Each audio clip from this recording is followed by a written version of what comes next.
I always wanted to be like myself. There was never anyone on earth that I wanted to be like other than myself. I wanted to make my own name. I wanted to build my own brand. I wanted to be someone that got it from the mud and built something great. That was always what I wanted to do. But now there is no originals. Everything is a copycat or a sample or a remix. You know, nobody's being themselves. Everybody just wants to be like the next, be up under the next, follow the leader. Nobody has their own thoughts and opinions. Nobody moves at their own beat of their own drum. If you know, you know. But tonight we're going to explain that. We could explain it now, but I think we'd rather just start the show first. Y'all already know what it is. Let's start the show. Ever been left speechless by the ridiculousness of modern dating? Or maybe you're more old school. Yeah, like seriously, what were we thinking with those pickup lines in the 90s?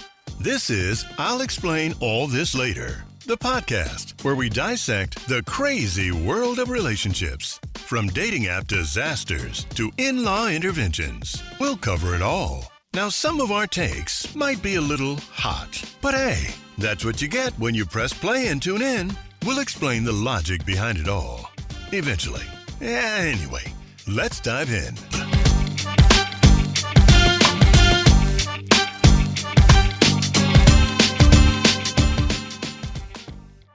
So listen, we back. So I said this season, I'm bringing along some heavy hitters along the way. This is no different. I got one of the GOATs. I want to call him one of the GOATs, man. That's what it is. That's my opinion, and I'm going to roll with that. This man, he does it all. He does it all, and he does it well. Ringold, We Need to Talk 23 is in the building. What up, sir? Doing good, doing good. So, for those that don't know, introduce yourself. Let everybody know what you got going on. All right, so again, Ringo from the We Need to Talk 23 podcast. And by the end of this episode, I'll drop a little something extra at the end. Hey, I've been gone for a minute, just rethinking my next steps. I want to get back into it. So I think I'm finally reached that stage where it's like, all right, now it's time to put out some new content.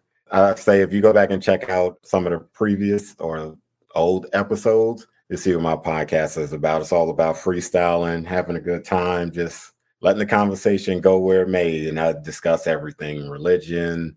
Don't really touch on politics too much, but I'm not afraid to. We get it in. So just check out some of the old episodes, and I definitely got some new stuff coming for everybody. And I appreciate you for having me on again. Man, listen, we about growth and building and just elevating. That's what this platform, I'll Explain All This Later, is about. We're building. Good people. Y'all already know what tonight is. Tonight, we are on episode 2, brand new season. Tonight's topic, just be yourself. It's just that simple. Just be yourself. Tonight, we are discussing the importance of men embracing them true selves and expressing their emotions openly. Tonight's scenario is a recent news story. A social media post highlights a man being criticized for expressing vulnerability or non-traditional masculinity. For example, y'all got to think about it. And he caught a lot of flack for it. And I felt like he shouldn't have, because this is what men are experiencing. Tyrese recently was on the Breakfast Club, and he expressed that men shouldn't be afraid to cry, and they shouldn't be afraid to let out their emotions because they're just being themselves.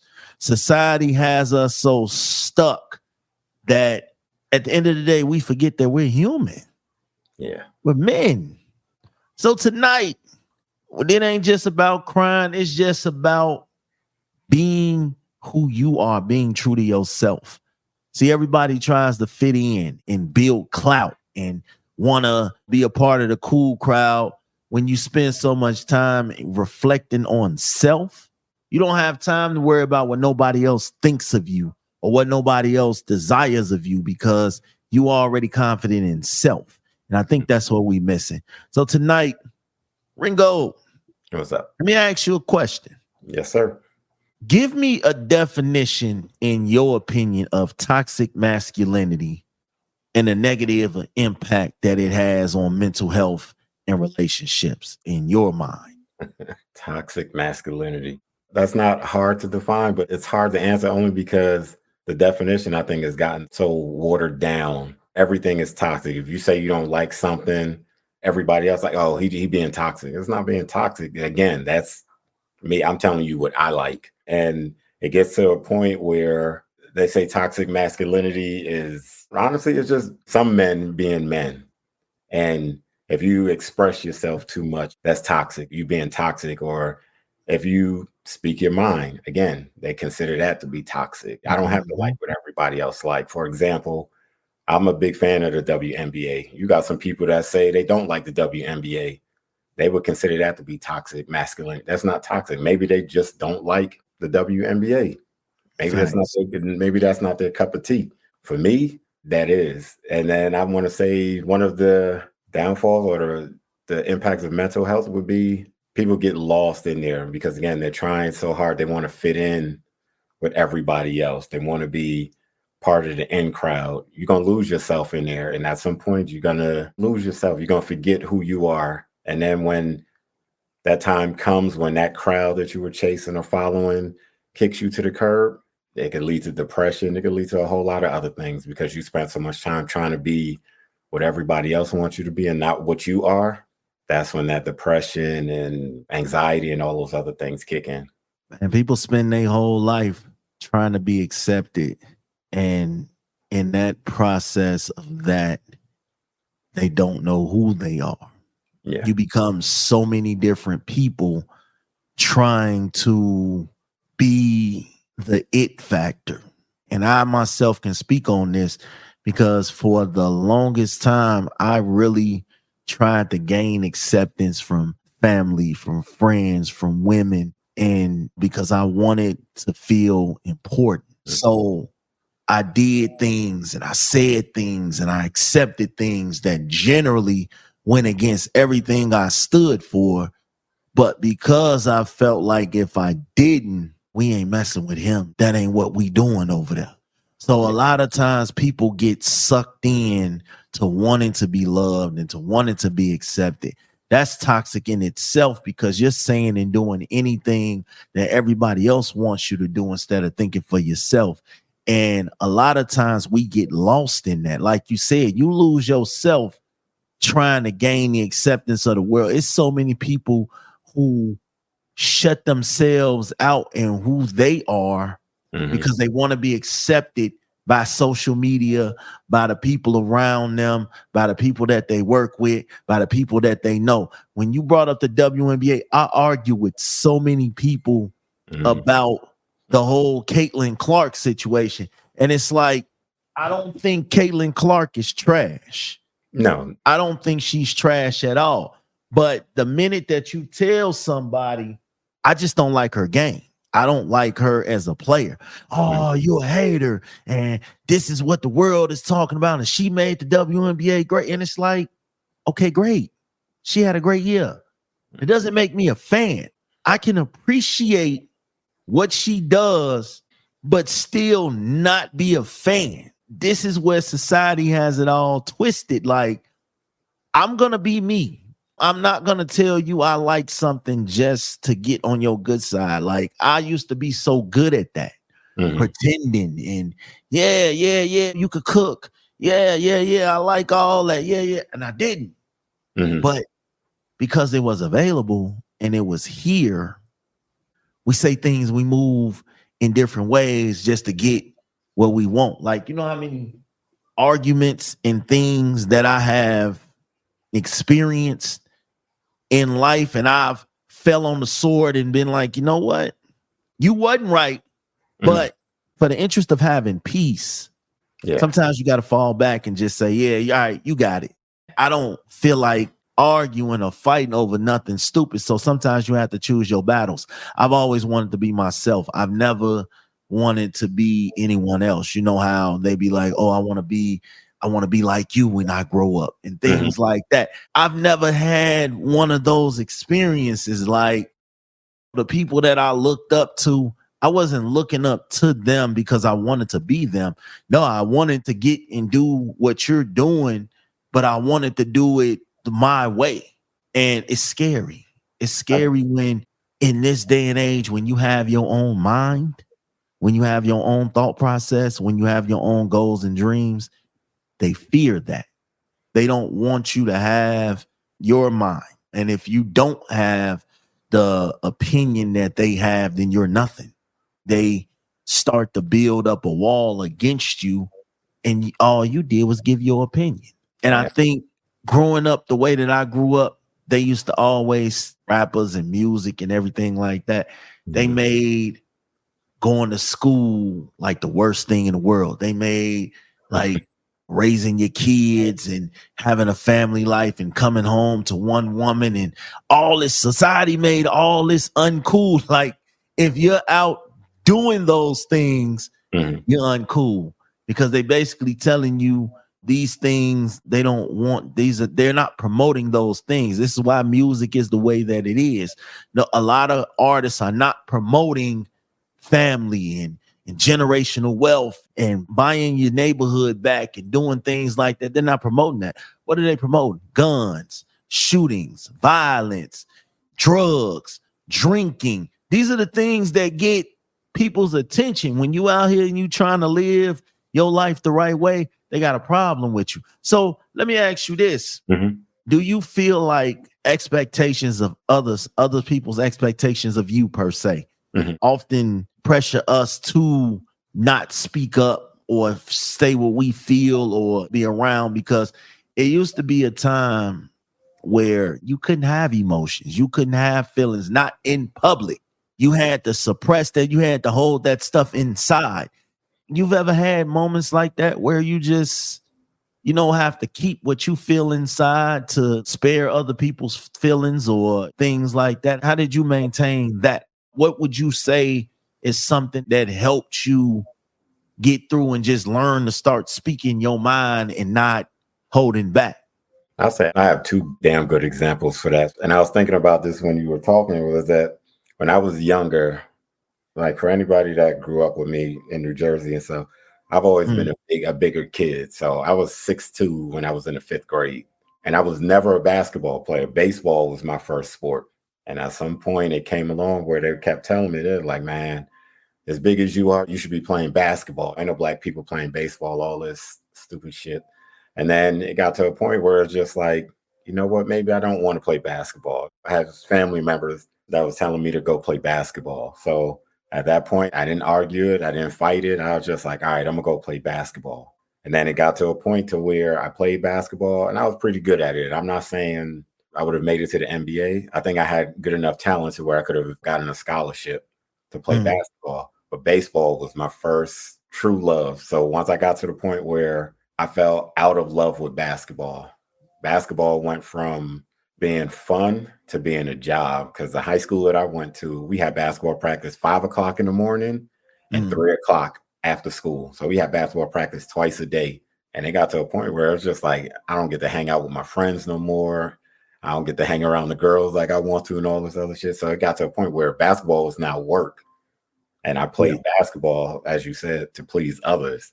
Baseball is where my heart was, but I was playing basketball because everybody else was saying, oh man, this is what you need to be doing. So I went ahead and did that. And once I stopped playing basketball, the funny thing is when I graduated high school, there's still offers. I'm not going to knock it, low level offers, whatever, to play baseball in college. After I hadn't played baseball for years, I still had it because I was athletic enough to still play. So Mm, it was still there. But again, I stopped playing baseball to play basketball to please others. And then the other side of it, where you're talking about showing emotion and stuff, the way that I grew up, West Indian household and stuff, it was raised that way where men don't show feelings. You don't mm. show any emotion. You don't anything. So it was for me, it was just like, even if you want to cry, you better go in your room, close that door, make sure nobody don't hear you. Because if you're showing as a male, you're showing any outward emotion, that could lead to other repercussions.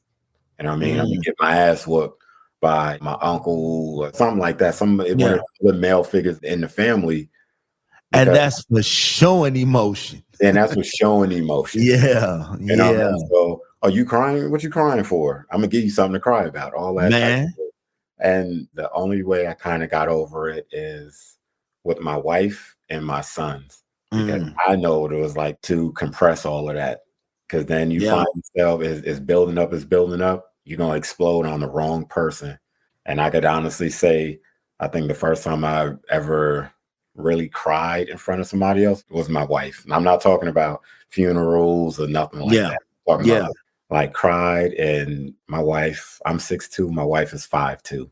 Hmm. So me, bending down, my wife holding me, I'm crying, I'm just letting it out. And honestly, the shit felt good because it's the first time where I got to release with no You got judgment. that weight off you. Yeah, and it felt Hmm. good. So, Hmm. and it's not to say now I'm running around crying every every Yeah. seconds, no shit like that. But it's just like once you get that feeling out, that shit felt good. And that's something that I tell my sons, like it's okay to show emotion. Hell I, yeah. I don't want them crying every time something doesn't go their way.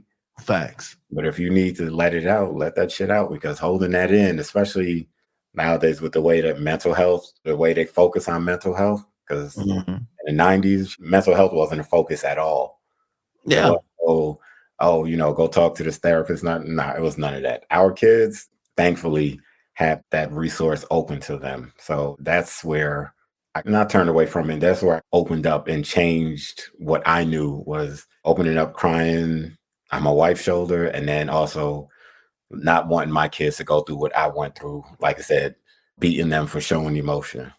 So that's how I dealt with it and moved past it. See, I grew up, my dad, and I kind of understood that he loved us, my Hmm. brother and my sister. I understood that. He rarely said it. And for the longest time in my life, up until I was about maybe 21, when I had my first child, I used to always be so angry at this dude because it's like, if you love us, show us that. Because as a child, a black kid growing up in the world that we went in, because I went to mostly all white schools and things like that. So show us that. And then I started hearing stories from his side of the family on why he was the way that he was. He Hmm. didn't hear "I love you." He wasn't brought in a house of love and we bond and things like that. They had my dad out there working in the fields Hmm. and things like that. So my anger subsided because how can I expect him to love and do these things when he didn't himself didn't understand it? So when I started having kids, I knew how it felt. And I knew as a kid, I knew how it felt and I knew what I wasn't going to settle for.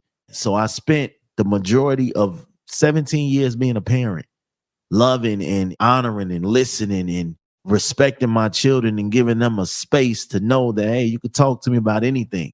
You can Hmm. express what you feel about anything. This is a safe space. I'm not going to judge you because you're taking the time to let me into your life.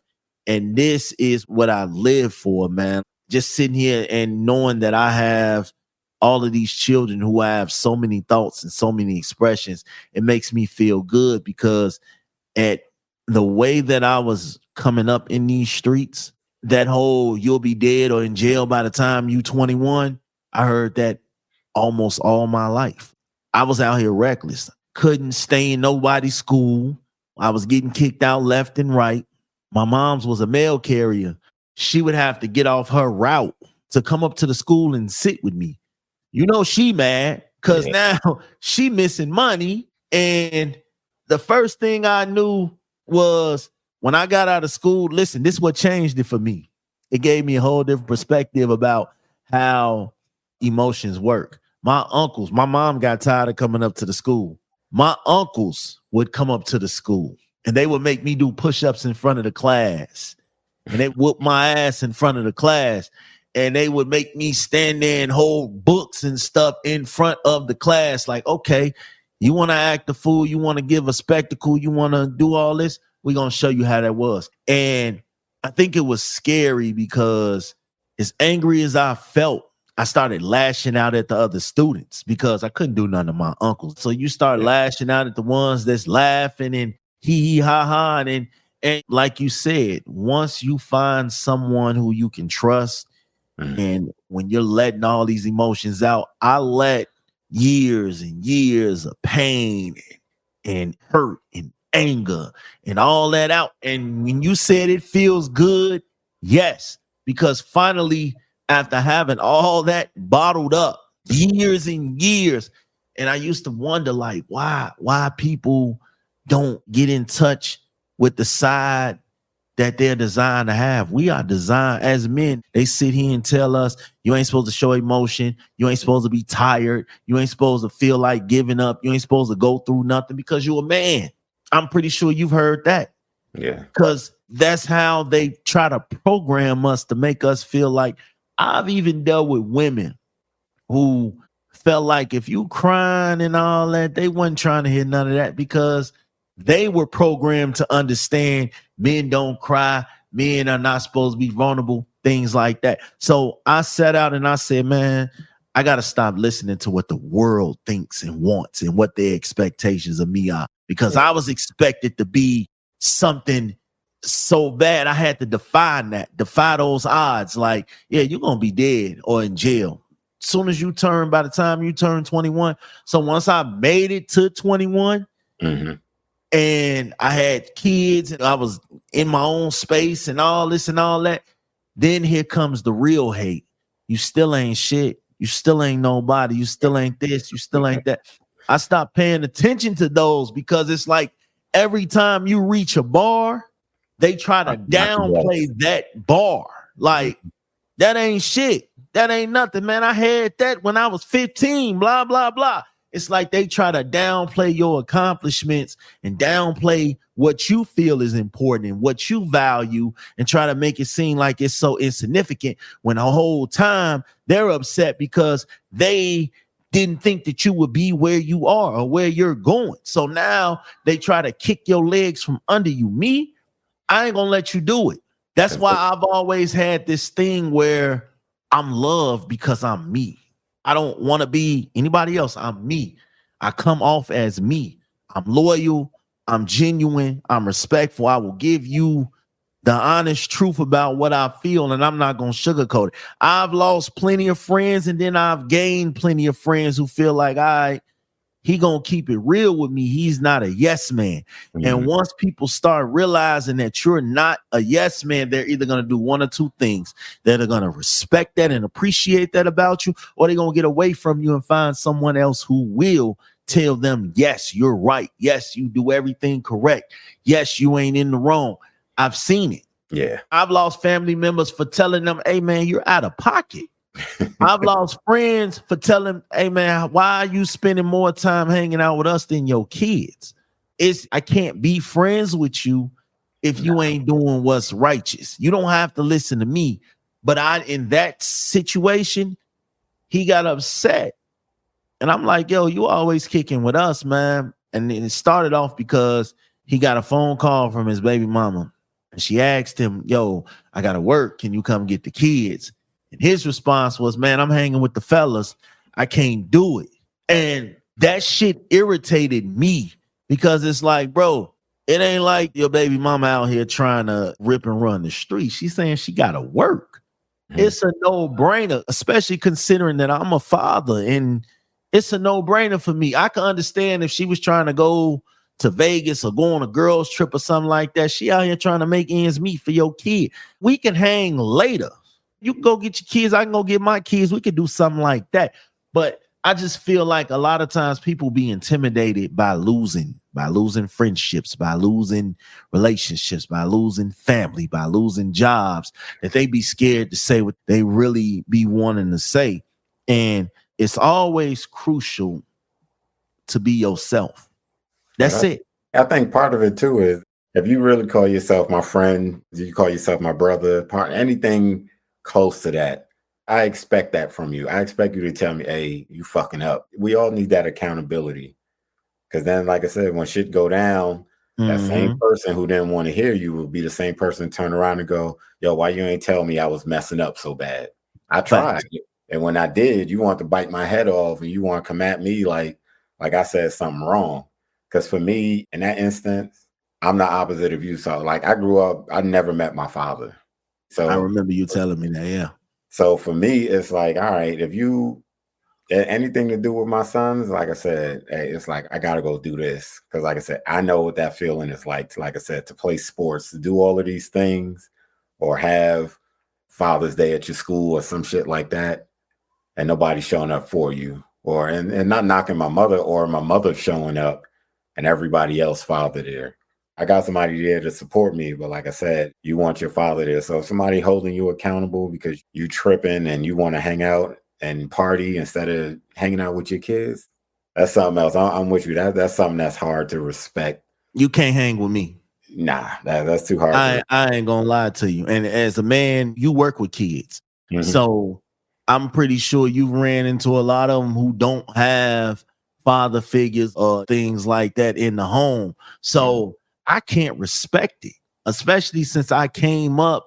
Me and my pops fell out when I was 14. So from 14 to maybe 20, I refused to speak to him. I knew where he was. He knew where I was, and he would reach out. I wouldn't reach back.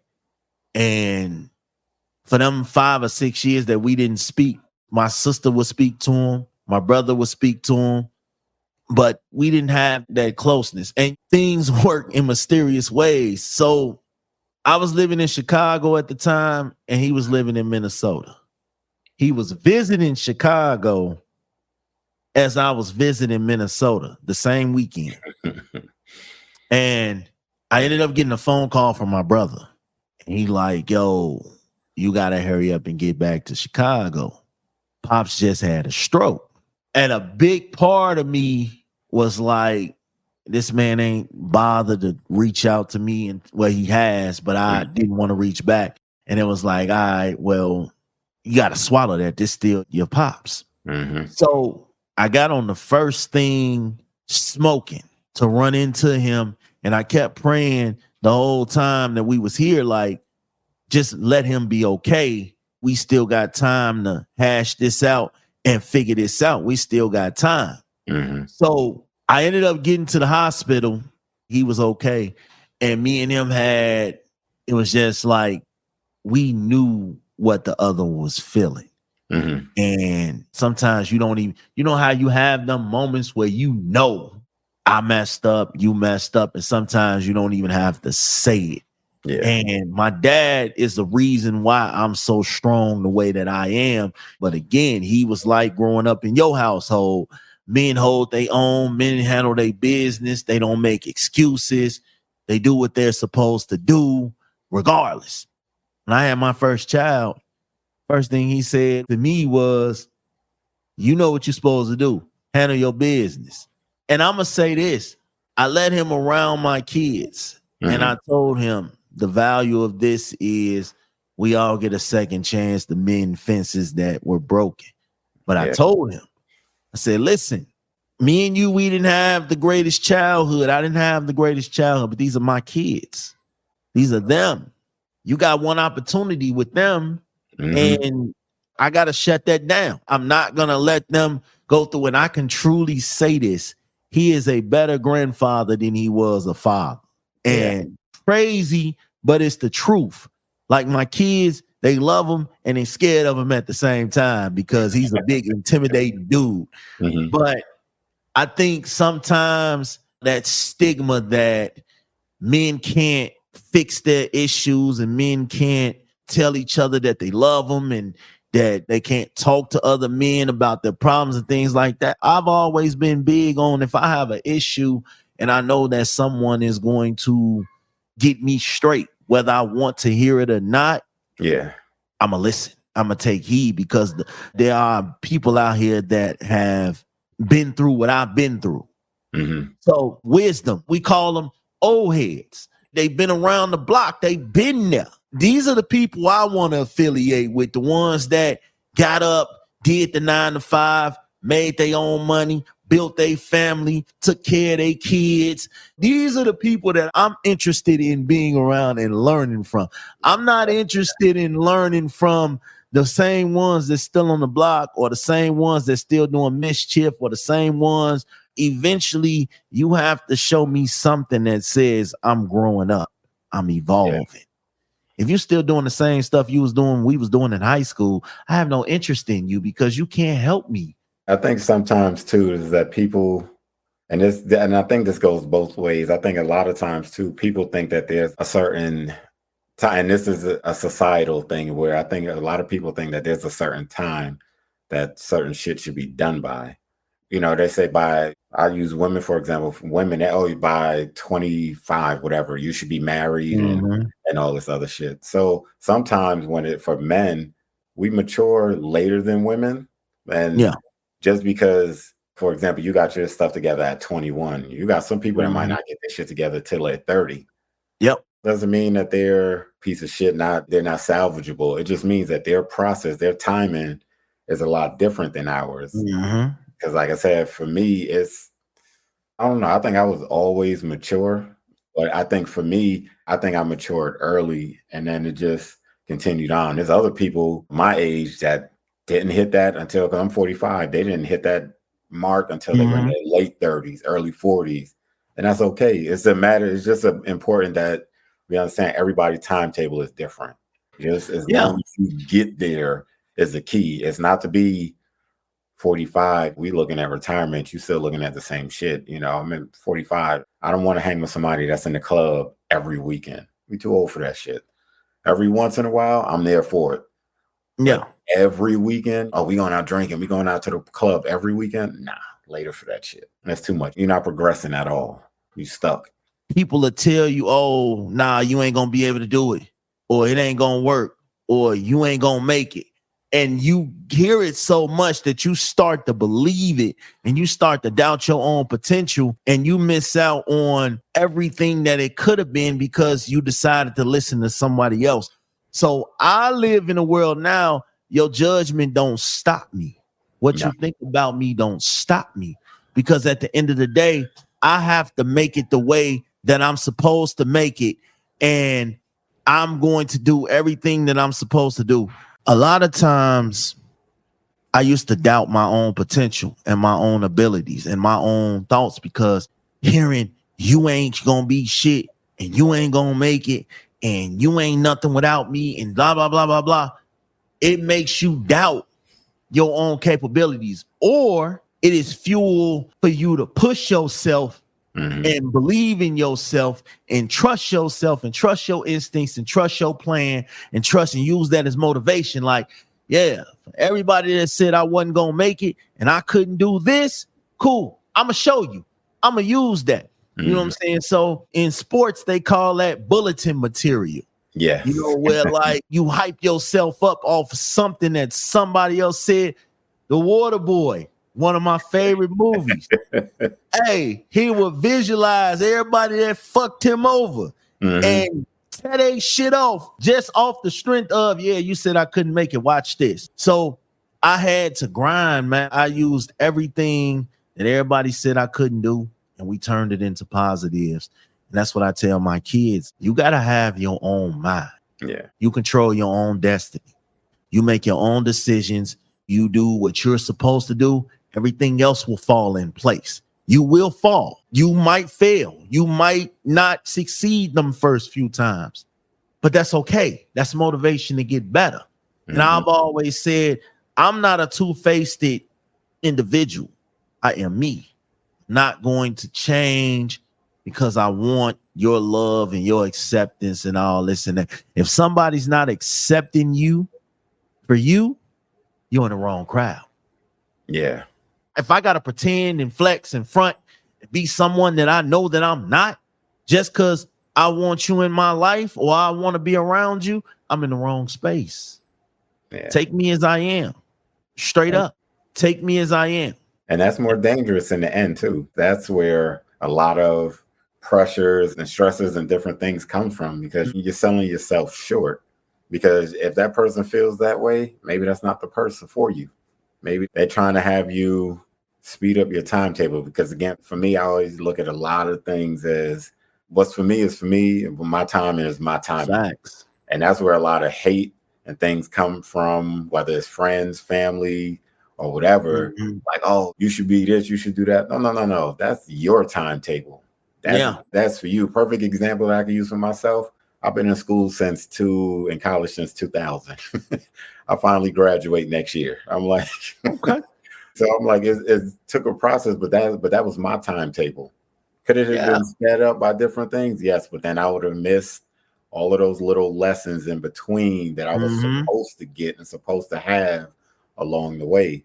So again, that's where a lot of hate come in. Oh, you can't do this, you can't do that. No, no, no. Don't put your fears on me Yeah. because you can't do the shit. Or don't try and speed it up. And just because I didn't do it at the same pace that you did doesn't mean I'm a failure. My timetable is different because at the end of the day, whether I graduate next year or I graduated back in 2004, whatever the case is, I'm still going to end up with the same degree that you got in your 4 years. It just took me almost 20 years or 24 years to get. So it's all about pace. But that's where a lot of hate comes from, is either people putting their fears on you or trying to speed your timetable up again, which is going to lead to stress, depression, and all that. Because you're looking at it, like you said, you hear it so much, it's in your head, like, maybe I can't do it. No, it's not that you can't do it. It's just not your time. Experience is the best teacher. Yes, sir. Like, you lived your life. Mm-hmm. So you giving me advice, that's cool, and I'm going to hear it. But if I don't get out there and put the work in myself, I don't know what your plan and everything might have worked for you.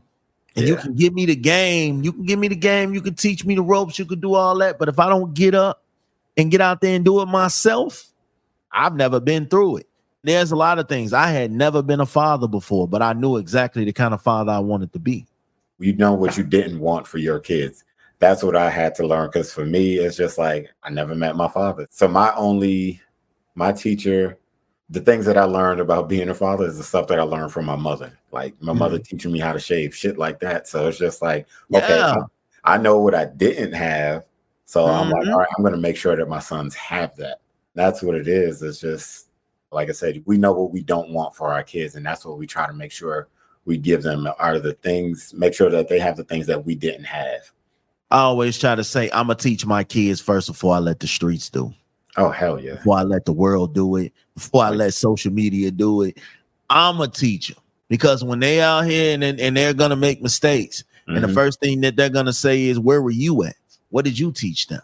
So I can teach you. And my hope is that you take away everything that you're trying to do. I have a 17-year-old, and he is a senior in high school. And dude, he has made me so proud. And I feel like he is going to be a lot better than I was. And I tell him this all the time because he's a straight honor roll student. He doesn't indulge in foolishness. He knows people that do drugs, that smoke, that drink, that do all type of young kid stuff. And he doesn't. He rather sit at home, play his video games, stay in the books.